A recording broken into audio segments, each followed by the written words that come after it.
Good morning, my name is Dr. Jeremy McAnulty from New South Wales Health, and I'm here to provide a COVID update for New South Wales for Sunday the 21st of November 2021.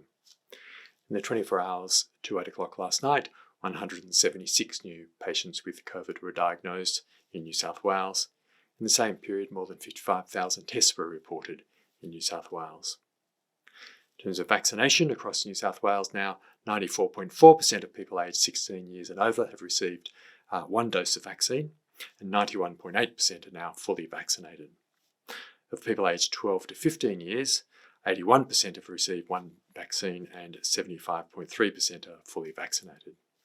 In terms of hospitalisations, there are currently 192 people with COVID in hospital in New South Wales, including 32 in intensive care, 15 of whom require ventilation.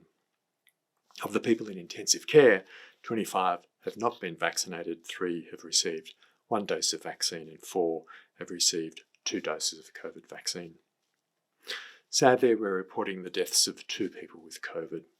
A woman in her 40s from Western Sydney died at Royal Prince Alfred Hospital. She was not vaccinated and had underlying health conditions. And a man in his 80s from southwestern Sydney died at Liverpool Hospital. He'd received 2 doses of vaccine and had underlying health conditions.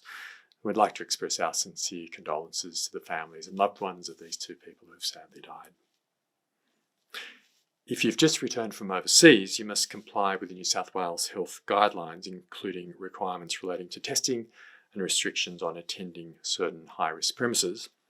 You must have a COVID PCR test within 24 hours of arriving and also around day 7.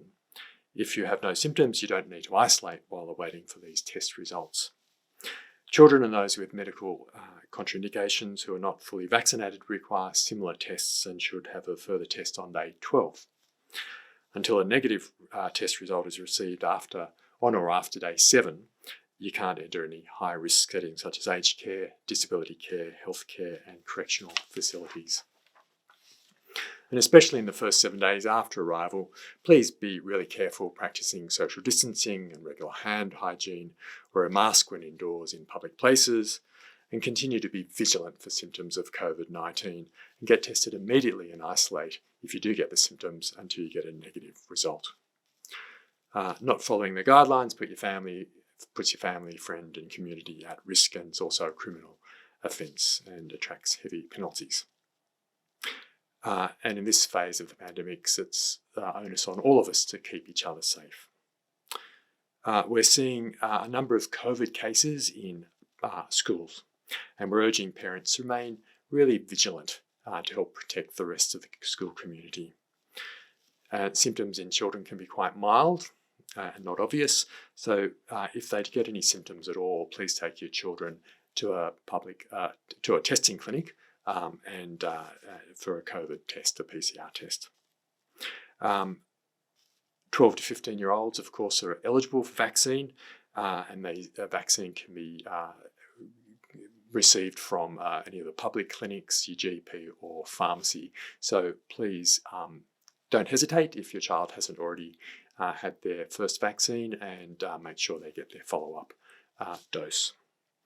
So again, thanks to everyone for coming forward, for getting tested with even the mildest of symptoms, and for getting vaccinated. Thank you very much.